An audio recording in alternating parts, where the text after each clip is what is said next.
My expertise lies in the stories that people tell and have always told about their culture and the world around them. The way that any culture or tribe or group of people tells stories about their environment, it provides enormous insight into really what it is to be human. Obviously, there's a lot of similarities that cultures share, but the differences I think are really crucial. Every culture has their own particular responses to events like the eclipse. Everyone is watching the skies and deriving meaning from that. Right now, in our contemporary world, we have primarily a scientific language that allows us to understand what's happening in these events that we're viewing. Well, people of the past were no different. They looked up to the heavens, they had questions about what was happening, and they came up with their own culturally relevant answers. So I think when we look at those beliefs of the past or of contemporary indigenous people about things like eclipses, whether they're solar or lunar, again, they tell us a lot about what it means to be human and to have questions about the natural world around us.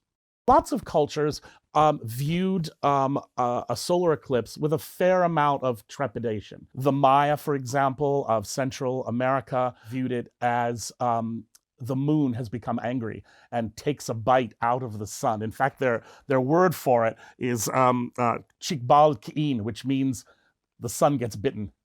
There are in Benin and Tongo in West Africa, there's a fascinating and I think really relevant belief about eclipses. It's not a scientific viewpoint, but it's a psychological interpretation. The idea is that people argue with each other, men, women, children, everyone. We get into things, we argue, but sometimes those arguments become too much.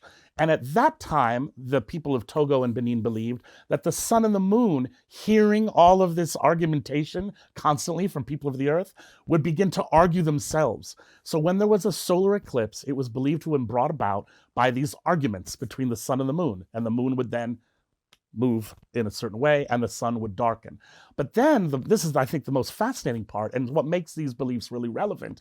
It was then incumbent upon people here on the earth to settle their disputes.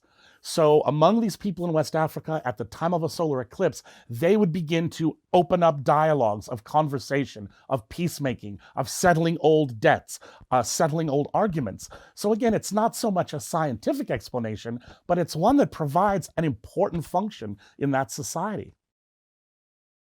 I suspect that even ancient people understood that there was a metaphorical power in this also, that it was a moment when darkness had the ascendancy for a moment, that the sun, which is the source of life for every human being in the world, is being overtaken by a shadow for a moment. Now that is what's happening, and that's also, I think, what these kind of the monsters, the wolves, the dragons are seen to be doing. But more than that, it's about telling a story that people can participate in. A dragon, a celestial dragon, is eating the sun. Now, you as a human being, it is your job to frighten that dragon away. So get out there. You get the drums out, the pots and pans, the sticks, the flutes, the rattles, and it's your job to participate in that event.